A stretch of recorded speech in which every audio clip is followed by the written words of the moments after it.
watchable game. I wonder, given that balance and without in any sense ignoring Aston Villa because they're in it, whether it is now City's target to be within touch of Arsenal when the two meet in the middle of April. If they can make that the pivotal game somehow. That's why they'll be annoyed. Yeah. I think if they could just hang on their shoulder, even 6 points, but if 4 points off them with 8 games to go, 7 games to go, that would be really, really interesting. Yeah.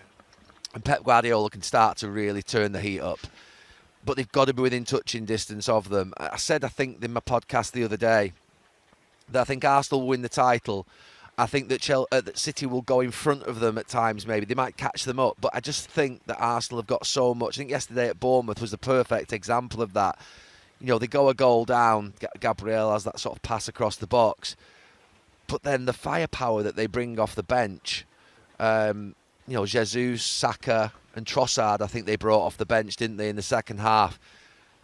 That's going to do real damage. When you can bring players on of that quality, replacing players that are already on the pitch of quality, and you're going at sort of Bournemouth's defence with, that are tiring and fatiguing as the game goes on, you're going to win a lot of matches. The amount of times that great teams win with their substitutes and their sort of difference makers off the bench is so important, and Arsenal have got that. They really have. I mean, Havertz is back as well. Well, yeah, I was going to say, Gary, you mentioned the 3 subs, so that's 6 forward players who played for Arsenal yesterday.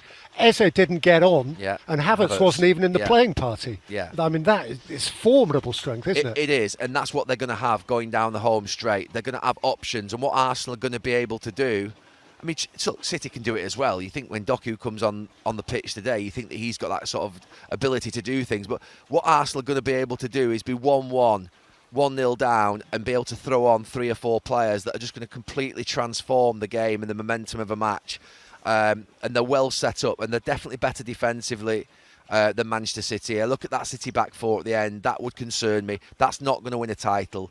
So Gvardiol and Diaz, maybe you could get there, but I'm not sure that 4 at the end are going to get anywhere near a title. They're going to concede chances and goals, and you're going to be able to get at them.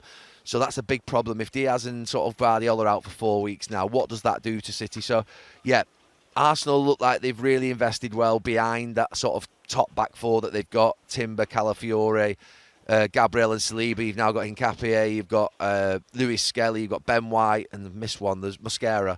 So you've got basically 2 back 4s. I think the second back 4 of Arsenal is almost as good as the first back 4 of City. That's how good that second back 4 is. So that's a real strong point. It's difficult to see how Arsenal can't really do it from here with the power that they've got and the strength and the sort of reinforcements.